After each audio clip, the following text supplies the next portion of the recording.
Welcome to Imagine Point YouTube channel. तो बच्चों, आज का हमारा एक बड़ा इंपॉर्टेंट टॉपिक है कोऑर्डिनेशन केमिस्ट्री का। कि हम लोग अगर हमारे पास कोई कॉम्प्लेक्स कंपाउंड दिया है और अगर वो ऑक्टाहेड्रल ज्योमेट्री का है और मैं उस ऑक्टाहेड्रल ज्योमेट्री में लगाता हूँ अपनी क्रिस्टल फील्ड थ्योरी, तो क्रिस्टल फील्ड थ्योरी लगाने पर उस कॉम्प्लेक्स के लिए मैं क्रिस्टल फील्ड स्टेबलाइजेशन एनर्जी कैसे कैलकुलेट करूंगा वो मैं बताऊंगा। अगर मेरे पास लीगेंड स्ट्रॉन्ग फील्ड हो या लीगेंड मेरे पास वीक फील्ड हो, दोनों केस में मैं देखूंगा किसमें पेयरिंग कितनी जुड़ने वाली है। तो हम लोग स्टार्ट करते हैं अपना आज का लेक्चर। हमारे पास है टॉपिक आज का calculation of crystal field stabilisation energy for octahedral complex. क्या है मेरे पास?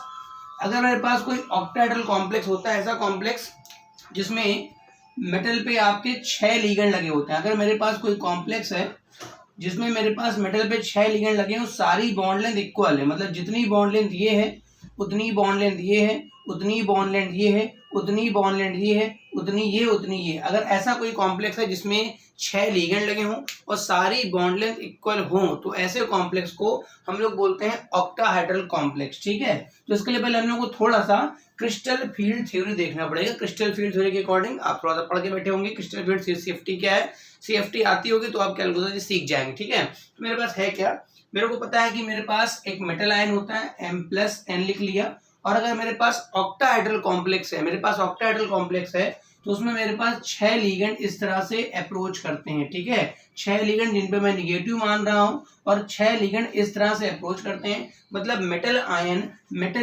Interact with 6 ligand. ठीक है, तो ये जो लीगेंड्स होते हैं इनका जो इंटरेक्शन होता है कहा जाता है मोस्टली मेटल के 5d ऑर्बिटल्स के साथ होता है। ठीक है, मतलब इन 6 लीगेंड का जो इंटरेक्शन है मेटल के पास, मेरे पास 5d ऑर्बिटल्स होते हैं। एक का नाम होता है dxy, एक मेरे पास होता है dyz, तीसरा मेरे पास है dzx, dx² - y²। मतलब ये जो मेटल आयन है कॉम्प्लेक्स का है, और जब 6 लिगेंड इससे इंटरेक्ट होंगे according to crystal field theory, तो वहां पर जो मेरे पास 5d ऑर्बिटल्स हैं, कौन कौन से हैं? एक मेरे पास dxy है, एक मेरे पास dyz है, एक मेरे पास dzx है, एक मेरे पास dx² - y² और एक मेरे पास dz² है। तो ये जो लीगेंड्स हैं ये मेटल के इन 5d ऑर्बिटल से इंटरेक्ट होने पर क्या रिजल्ट देता है वो मैं बताऊंगा। ठीक है, तो यहाँ पर आप नोट कर सकते हैं, पॉज करके नोट कर लीजिएगा, कोई दिक्कत नहीं है। तो जब मेरे पास मेटल आयन होता है उसमें लीगेंड इंटरेक्ट नहीं होते हैं। ठीक है, तो उस केस में क्या होता है, मेरे पास मेटल आयन के जो 5d ऑर्बिटल्स होते हैं उनकी एनर्जी इक्वल होती है। ठीक है, मतलब ऑल द 5d ऑर्बिटल्स कौन कौन से मेरे पास, dxy, dyz, dzx, dx² - y² और dz², जब तक मेरे पास लीगेंड नहीं आता है तब तक इन 5d ऑर्बिटल्स की जो एनर्जी वो इक्वल होती है। मगर जैसे मेरे पास Ml6 कॉम्प्लेक्स बनता है, ठीक है, जैसे मेरे पास Ml6 कॉम्प्लेक्स बनता है इसमें से 2 ऑर्बिटल्स जो हैं वो ऊपर चले जाते हैं और इसमें से मेरे पास 3 जो ऑर्बिटल्स होते हैं वो नीचे आ जाते हैं। ठीक है ना, जो मेरे पास 3 ऑर्बिटल्स हैं ये कौन से होते हैं? इनका नाम होता है dxy, dyz और dzx। ठीक है, ये कौन से होते हैं जो ऊपर चले गए? स्क्वायर वाले ऊपर चले जाते हैं, dx² - y² और dz²। ठीक है, तो ये मेरे पास इस तरह से according to crystal field theory यहाँ पर क्रिस्टल फील्ड स्प्लिटिंग हो जाती है। ठीक है, अब मेरे पास जो नीचे के 3 ऑर्बिटल्स हैं इनका एक नाम रखा गया है T2g ऑर्बिटल्स, और जो ऊपर के 2 ऑर्बिटल्स इनका नाम रखा गया है क्या? Eg orbital. T2 का मतलब केमिस्ट्री में ट्रिपली जनरेट होता है और E का मतलब होता है डबली जनरेट, G का मतलब जीरेट है जिसमें सेंटर ऑफ सिमेट्री पाई जाती है। ठीक है, तो इस तरह से मेरे पास क्रिस्टल फील्ड स्प्लिटिंग हो जाती है। हाँ, T2g ऑर्बिटल्स की जो एनर्जी है वो पहले वाले के कंपेयर में डिक्रीज होती है, और जो Eg ऑर्बिटल्स होते हैं उनकी एनर्जी जो होती है वो पहले वाले के कंपेयर में क्या होती है? इंक्रीज होती है। ठीक है ना। अच्छा, इनके बीच का जो गैप होता है इसको मैं मानता हूँ 1 डेल्टा O। ये मेरे पास होता है 1 डेल्टा O, डेल्टा रिप्रेजेंटेशन है और O मीन्स होता है ऑक्टाहेड्रल। O मीन्स क्या होता है? ऑक्टाहेड्रल। ठीक है, यहाँ तक बात क्लियर है। अब मैं जरा इसको दोबारा बनाऊंगा, इसको एक चीज को यहाँ पर, क्योंकि मेरे को गैप दिखाना है, कौन सा गैप कितना है। मैंने क्या बताया, जब मेरे पास Ml6 कॉम्प्लेक्स बनेगा, जब मेरे पास क्या बनेगा? Ml6 कॉम्प्लेक्स, तो उसमें से 2 जो ऑर्बिटल्स हैं वो ऊपर चले जाएंगे और नीचे मेरे पास 3 आ जाएंगे। ये 3 कौन से मैंने बोले? dxy, dyz और dZx, इन तीनों का कंबाइंड नाम होता है T2G। और जो ऊपर चलेगा वो कौन से हैं, dx square minus Y square और dz स्क्वायर, इनका कंबाइंड नाम क्या होता है, Eg।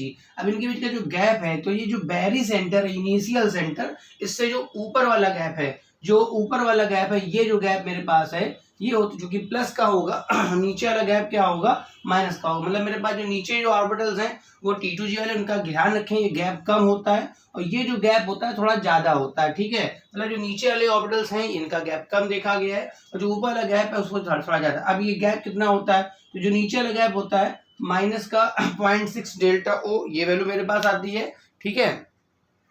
जो नीचे वाला गैप देखा गया है वो चूंकि एनर्जी घट रही है, इस वजह से -0.4 डेल्टा ओ देखा गया है। जो ऊपर वाला गैप चूंकि एनर्जी बढ़ रही है तो प्लस का 0.6 डेल्टा ओ देखा गया, ठीक है। अगर आप माइनस प्लस को ध्यान ना दें, ये माइनस केवल क्या बता रहा है कि एनर्जी डिक्रीज हो रही है, ये प्लस क्या बता रहा है, एनर्जी इंक्रीज हो रही है। अगर आप दोनों को जोड़ें, 0.6 और 0.4 को अगर ऐड कर लें तो ये जुड़ के मेरे पास 1 डेल्टा ओ आ जाएगा। ध्यान रखिएगा यहाँ ओ नॉट नहीं है, इस ओ का मतलब होता है ऑक्टाहाइड्रल, ठीक है।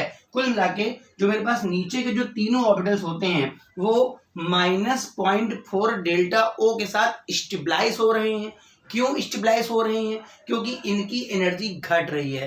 केमिस्ट्री में या कहीं पर भी अगर सिस्टम की एनर्जी घटती है तो स्टेबलाइजेशन बढ़ता है, ठीक है। इसी तरह से जो ऊपर वाले दो ऑर्बिटल्स हैं वो 0.6 डेल्टा ओ के साथ डीस्टेबलाइज हो रहे हैं। क्यों डीस्टेबलाइज हो रहे हैं, क्योंकि इनकी जो एनर्जी है वो इंक्रीज हो रही है। तो नीचे जो इलेक्ट्रॉन फिलिंग करेंगे, अभी मैं इनमें इलेक्ट्रॉन्स भरूंगा, ये मेरे पास ऑर्बिटल्स हैं, ये मेरे पास ऑर्बिटल्स हैं। तो जो इलेक्ट्रॉन्स मैं पहले यहाँ फिलअप करता, अब मैं यहाँ फिलअप करूंगा, तो जो इलेक्ट्रॉन नीचे फील्ड होगा उसमें वो एनर्जी को -0.4 डेल्टा ओ डिक्रीज करेगा, ठीक है। और जो बेटा ऊपर भरा जाएगा वो इस कॉम्प्लेक्स की एनर्जी को 0.6 डेल्टा ओ इंक्रीज करेगा। तो जो नीचे भरेगा वो स्टेबलाइजेशन देगा और जो इलेक्ट्रॉन ऊपर भरेगा वो देगा डी स्टेबलाइजेशन। तो स्टेबलाइजेशन और डी स्टेबलाइजेशन का जो परिणामी है, जो रिजल्टेंट है, वही मेरे पास है क्रिस्टल फील्ड स्टेबलाइजेशन एनर्जी। कोई इलेक्ट्रॉन मान लो सपोज करो 4 भरने, 1 2 3 हो सकता है 4 ऊपर चला जाए, ठीक हो सकता है 7 भरने,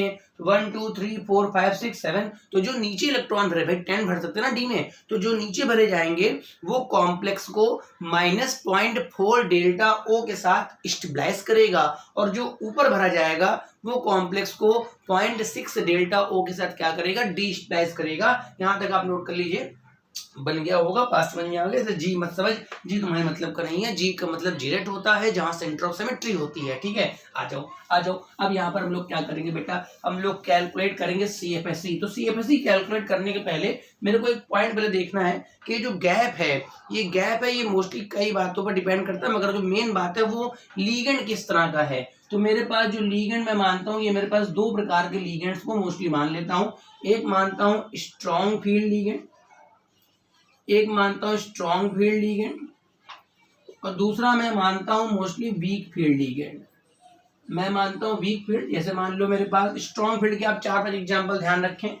Cn minus, Nc minus, CO हो गया, NO हो गया, NO2 हो गया, ठीक है। तो ये जितने एग्जांपल्स मेरे पास स्ट्रॉन्ग फील्ड के हैं, इसके अलावा जितने भी मोस्टली मैं मोस्टली बोल रहा हूँ F minus, Cl minus, Br minus, पानी, अमोनिया मॉडरेट लीगेंड होता है, तो वहां पर ये मोस्टली किसकी तरह काम करते हैं, वीक फील्ड में। ये क्यों बता रहा हूँ, क्योंकि अगर स्ट्रॉन्ग फील्ड लीगेंड लगेगा, भाई ITG तक की बात करें तो वहां लीगेंड से ही वो अपना सब कुछ कर लेते हैं, मगर जो गैप है वो कई बातों पर डिपेंड करता है। मेटल का आयन का चार्ज क्या है, साइज क्या है, किस 3D का है, 4D का, 5D, मगर हम लोग का जो ITG लेवल तक का चलता है वो मोस्टली वो लीगेंड से अपना काम कर लेता है। फिर भी अब थोड़े बहुत क्वेश्चन आने लगे हैं, तो मैं बता रहा हूँ कि अगर स्ट्रॉन्ग फील्ड लीगेंड होता है तो मेरे पास जो Eg है और जो मेरे पास T2G है, इनके बीच का गैप थोड़ा ज्यादा होता है, मतलब 1 डेल्टा ओ की वैल्यू कोई बड़ी वैल्यू आती है, delta O is a value, ये बड़ी आती होगी, ठीक है। अगर वीक फील्ड लीगेंड है तो इनके बीच का जो गैप होता है वो काफी कम होता है, मतलब 1 डेल्टा ओ ही रहेगा,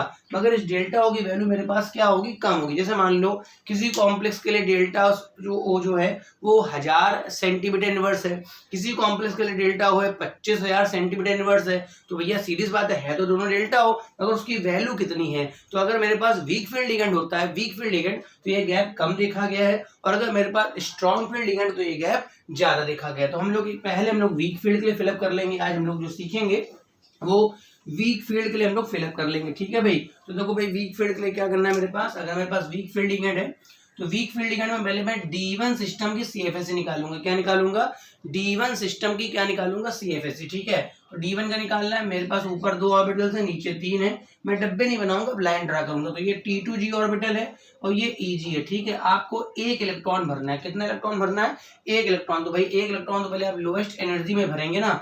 आपकी जो इलेक्ट्रॉनों की फिलिंग होती है, इलेक्ट्रॉनों की जो फिलिंग होती है वो हमेशा लोअर एनर्जी से होती है। कहाँ से होती है बेटा, लोएस्ट। तो यहाँ भर लिया, अब मैं यहाँ लिखूंगा CFSE। तो भाई आप देखें इलेक्ट्रॉन आपने एक भरा, ठीक है। नीचे का गैप आपको दिमाग में रखना है, नीचे का जो गैप मेरे पास था माइनस का 0.4 डेल्टा ओ, तो ये माइनस का 0.4 डेल्टा हो गया, तो आंसर भी आ गया -4.4 डेल्टा, ठीक है। हाँ, अगर ध्यान रखें आपके न्यूमेरिकल में डेल्टा ओ का मान गिवन है, ठीक है। अगर आपके न्यूमेरिकल में डेल्टा ओ का मान गिवन है तो आप पुटअप करके पूरा आंसर निकाल सकते हैं, ठीक है। अब मैं निकालता हूँ D2 सिस्टम के लिए, निकालता हूँ D2 सिस्टम के लिए। तो भाई D2 में मेरे को 2 इलेक्ट्रॉन भरने, ये मेरे पास T2G हो गया, ये मेरे पास ये 2 इलेक्ट्रॉन, एक यहाँ भर दिया। अब मैं CFSE निकालूंगा, 2 इलेक्ट्रॉन भर रखे हैं, और चूंकि आपने दोनों नीचे भर रखे हैं, तो इस वजह से -0.4 नीचे का जो गैप है ना वो माइनस का 0.4 डेल्टा ओ का होता है, मैं बता चुका हूँ। तो ये माइनस का 0.8 डेल्टा, मतलब D2 सिस्टम की CFSE जो आ गई मेरे पास इतनी आ गई। नोट करते जाइए फटाफट, ठीक बन गया होगा। अब मैं आगे बढ़ता हूँ, अपने D3 सिस्टम में आता हूँ। D3 के बाद मेरे पास D4, D5, मैं D10 तक का यहाँ सॉल्व करके आपको दिखाऊंगा, ठीक है। तो ये मेरे पास क्या है, D3 सिस्टम की अगर आपको CFSE निकालनी है, ऊपर 2 है, नीचे 3, नीचे वाले का नाम T2G, ऊपर वाले का नाम EG। तो पहला इलेक्ट्रॉन, दूसरा इलेक्ट्रॉन, तीसरा इलेक्ट्रॉन, तो CFSE निकालनी है मेरे को। इलेक्ट्रॉन आपने कितने भर रखे हैं, 3, और चूंकि तीनों नीचे भरे, चूंकि अभी ये खाली तो नीचे भर लिया, तो माइनस का 0.4 डेल्टा ओ, नीचे का गैप -0.4 डेल्टा होता है, तो माइनस का 1.2 डेल्टा हो। ये मेरे पास D3 सिस्टम की CFSE आ गया। मैं करता हूँ D4। तो जब मैं D4 की बात करूंगा तो D4 की बात में यहाँ पर बेटा T2G होगा, यहाँ बेटा EG होगा। अभी मैंने बताया था कि हम लोग जो सॉल्व कर रहे हैं वो हम लोग कर रहे हैं for the weak field ligand, ठीक है। मतलब हमारे पास जो लीगेंड दिया होगा वो वीक फील्ड टाइप का होगा, फ्लोरीन, क्लोरीन, ब्रोमीन, आयोडीन, पानी, इस तरह से हो सकता है। तो उस केस में ये जो गैप है ये काफी कम होता है, ठीक है। ये गैप काफी कम है, तो मेरे को इलेक्ट्रॉन नीचे पेयर नहीं कराना पड़ेगा, ठीक है।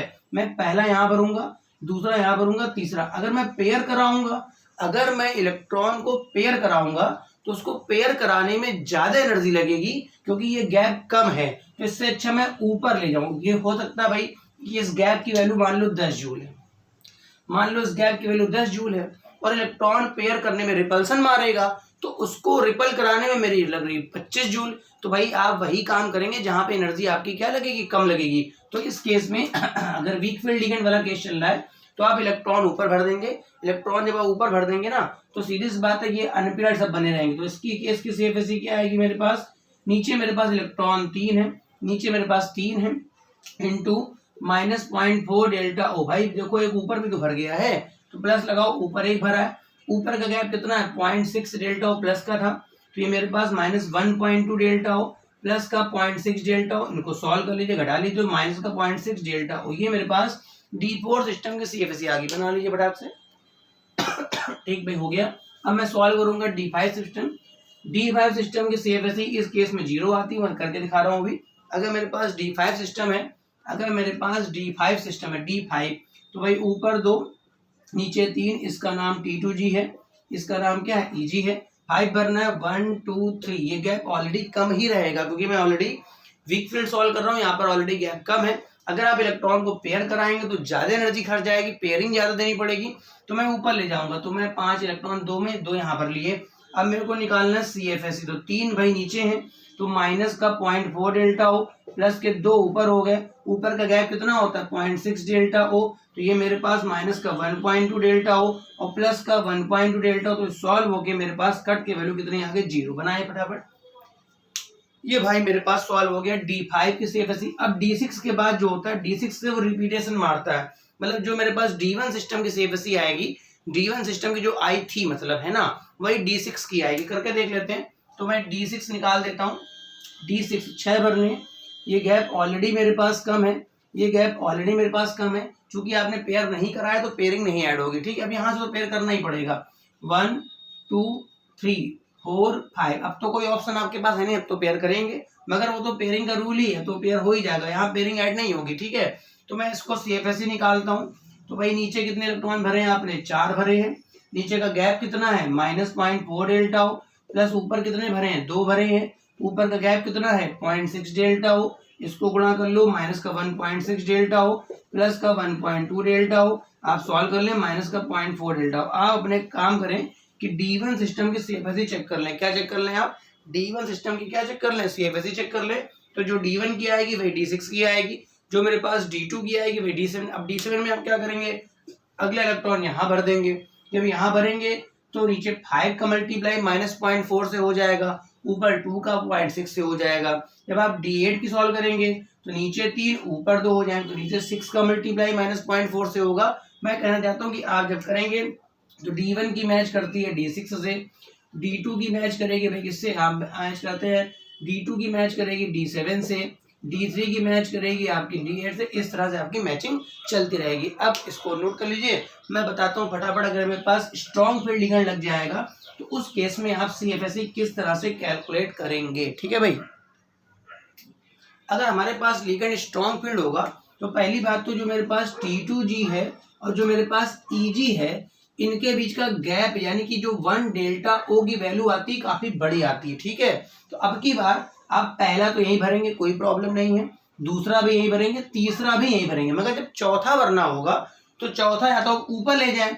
ऊपर ले जाने का मतलब है आप इतने बड़े गैप को फांदें, ऊपर ले जाने का मतलब है आप इतने बड़े गैप को फांदें, या फिर नीचे भर लें, और नीचे भरने का मतलब है आप पेयरिंग एनर्जी के बराबर एनर्जी दें, ठीक है। तो पहले तो मैं नीचे पेयर कराऊंगा, तो इस केस में देखा गया है डेल्टा ओ की वैल्यू काफी बड़ी होती है in compare to pairing energy. मतलब अगर आप चौथे इलेक्ट्रॉन को ऊपर ले जाएंगे तो ज्यादा एनर्जी खर्च होगी, अगर आप चौथे को नीचे ही भर देंगे तो जो पेयरिंग एनर्जी होगी वो थोड़ी कम खर्च होगी। तो हम लोग वही काम करेंगे जिसमें खर्चा थोड़ा कम होगा, ठीक है। तो देखो भाई भरना चालू करते हैं, मैंने अपनी बात बता दी कि अगर स्ट्रॉन्ग फील्ड लिगेंड वाला केस बनता है तो वहां जो गैप होता है T2G EG के बीच का थोड़ा ज्यादा होता है, तो इस वजह से पेयर कराने में ज्यादा फायदा है इन कंपेयर टू ऊपर ले जाने में। तो मैं D1 सिस्टम के लिए सॉल्व करता हूँ, ठीक है। तो D1 के लिए ये गैप बड़ा दिखा दिया, ये मेरे पास T2G बड़ा दिखाने से कोई मतलब नहीं, ये ऑलरेडी नोन है कि अगर मैं स्ट्रॉन्ग फील्ड के लिए सॉल्व कर रहा हूँ, अगर मैं स्ट्रॉन्ग फील्ड के लिए सॉल्व करूँ तो ये गैप ज्यादा होगा। तो D1 तो यहाँ भर लिया मैंने। अब मैंने लिखा CFSE, एक इलेक्ट्रॉन भरा हुआ है और नीचे भरा हुआ है, तो नीचे का गैप मेरा कितना है -0.4 डेल्टा हो, तो ये मेरे पास -0.4 डेल्टा हो वैल्यू आ गई, ठीक है। D1 तो वही आ जाएगा, but D1 D2 D3 strong और वीक के सेम होते हैं। तो मैं क्या सॉल्व करूंगा, मैं D2 यहाँ सॉल्व करूंगा। क्या सॉल्व करूंगा यहाँ पर D2, तो D2 वाले में क्या भरेंगे, देखिए नीचे मेरे पास T2G आएगा, ऊपर मेरे पास EG आएगा, गैप ऑलरेडी पता है नोन है, ज्यादा होगा क्योंकि स्ट्रॉन्ग फील्ड लिगेंड है। तो D2 में मेरे पास पहला इलेक्ट्रॉन यहाँ, दूसरा यहाँ, इसकी मैं लिखूंगा CFSE। तो नीचे भरे हैं 2 इलेक्ट्रॉन, नीचे का गैप -0.4 डेल्टा ओ, तो माइनस का 0.8 डेल्टा ओ मेरे पास D2 का आ गया। इसी में मैं D3 का कर देता हूँ, क्योंकि D1 D2 D3 strong field हो चाहे वीक फील्ड हो वैल्यू सेम आती है, ठीक है। अब मेरे पास ऊपर जो ऑर्बिटल है वो EG है, जो मेरे पास नीचे है उसका नाम T2G है। 3 भरने हैं, तो पहला यहाँ, दूसरा यहाँ, तीसरा यहाँ, मैं लिखूंगा CFSE। 3 इलेक्ट्रॉन तुमने भर रखे नीचे, नीचे का गैप कितना है -0.4 डेल्टा हो, तो माइनस का 1.2 डेल्टा उसकी वैल्यू आ गई, नोट कर लीजिए फटाफट। अब मेरे पास जो मेन आने वाला है वो मेरे पास स्ट्रॉन्ग फील्ड के अंदर D4 सिस्टम है। इसी को आज अच्छे से समझ लेते हैं, क्योंकि यही अगर D4 आ गया तो बाकी आप बड़े आराम से जोड़ लेंगे किसमें कितनी पेयरिंग आने वाली, ठीक है। तो D4 सिस्टम का मतलब क्या है, स्ट्रॉन्ग फील्ड का केस चल रहा है, ठीक है।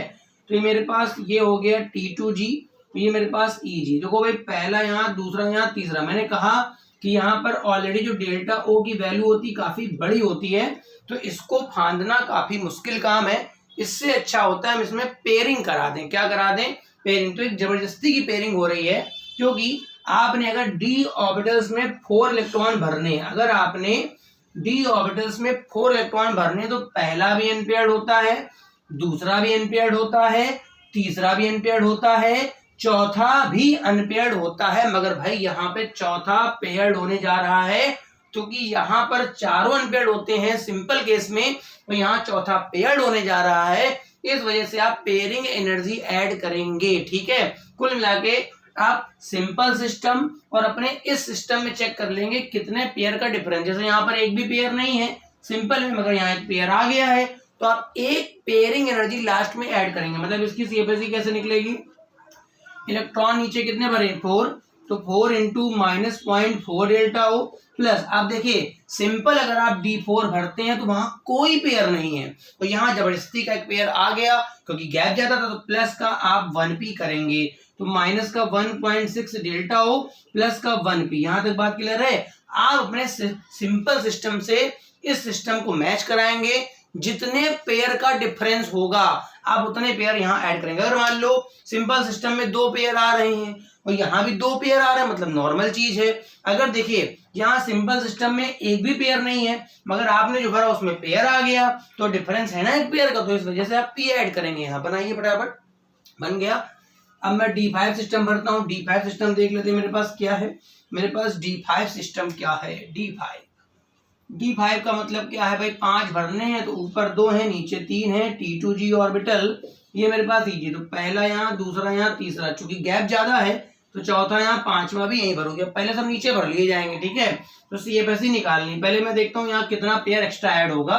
तो भाई D में अगर मैं 5 भरूं, अगर D में मैं 5 भरता हूँ, D में 5, तो 1 2 3 4 5, देखो ना पांचों अनपेयर्ड है। पांचों क्या है? अनपेयर्ड। भाई देखो यहाँ पे 2 पेयर एक्स्ट्रा आ गए, तो 2 पेयर एक्स्ट्रा, जितने पेयर एक्स्ट्रा होंगे उतने पी जुड़ेंगे, समझ लें आप। ठीक है, तो नीचे इलेक्ट्रॉन कितने कितने भरे बैठे हो भाई? 5 भरे बैठे हो। क्या है? 5 -0.4 डेल्टा O प्लस यहाँ पर 0 पेयर, मगर इधर 2 पेयर आ गए ना, तो आप 2p ऐड करेंगे। ठीक है, माइनस का 2.0 डेल्टा O प्लस का 2p इसका आंसर होगा। बना ले फटाफट। अब मैं एक बस D6 और सॉल्व करके दिखाऊंगा आपको, उसके बाद आप सेल्फ से करके देखें, सेल्फ से भी करके देखें कुछ। ठीक है, तो D6 का देख लेते हैं। D6 में देखो भाई ऊपर 2 हो गए, तो नीचे Eg, ऊपर Eg हो गया। ये मेरे पास T2G है, चूंकि गैप ज्यादा है, मैं पहले बोल चुका हूं, हम लोग किसकी बात कर रहे हैं? स्ट्रॉन्ग फील्ड की बात कर रहे हैं। किसकी बात कर रहे हैं? स्ट्रॉन्ग फील्ड की बात कर रहे हैं। तो ऊपर तो नहीं जाएगा, तो पहला, दूसरा, तीसरा, चौथा, पांचवा, छठवां, हाँ सातवां अगर भरना होगा तो वो ऊपर जाएगा, क्योंकि नीचे तो जगह ही नहीं है। तो अगर मैं D6 सिस्टम भरता हूं, अगर मैं D6 भरता हूं सिंपल D ऑर्बिटल में, 1 2 3 4 5 6, देख भाई एक तो पेयर यहाँ भी आता है, देखो ना एक तो पेयर यहाँ भी आ रहा है, और यहाँ टोटल कितने पेयर है? 3। तो ओवरऑल पेयर का डिफरेंस कितने का? 2 पेयर एक्स्ट्रा झेल दिए गए यहाँ। देखो अगर आप D में 6 इलेक्ट्रॉन भरते हैं, अगर आप D में 6 इलेक्ट्रॉन भरते हैं, तो एक पेयर तो वैसे भी आने वाला है, कुछ भी नहीं कर सकते, क्योंकि वो 5 ही ऑर्बिटल्स होते हैं, तो एक पेयर तो नॉर्मल बनेगा, उसके लिए पेयरिंग ऐड नहीं करनी है। ठीक है, तो एक्स्ट्रा कितने पेयर बन रहे हैं? 2 एक्स्ट्रा पेयर बन गए ना, एक तो वैसे भी आना, तो CFSE क्या निकलेगी इसकी? नीचे कितने भरे बैठे हो? 6 इंटू, तुम कितना भरे बैठे हो हमसे वो नहीं पूछ रहा हूँ, नीचे कितने भरे बैठे हो, तो माइनस का 0.4 डेल्टा O, एक्स्ट्रा पेयर कितने हैं? एक्स्ट्रा पेयर तो 2 है ना, तो प्लस का 2p ऐड करेंगे। सिंपल वाले से आप चेक करते रहेंगे उधर। ठीक है, माइनस का 2.4 डेल्टा O प्लस का 2p। उम्मीद है कि आप इसी तरह से D7, D8, D9 और D10 की CFSE निकाल लेंगे। हो सकता है, उम्मीद है आपको ये टॉपिक जो है बड़े अच्छे से समझ में आ गया होगा। धन्यवाद फॉर द वॉचिंग, है ना।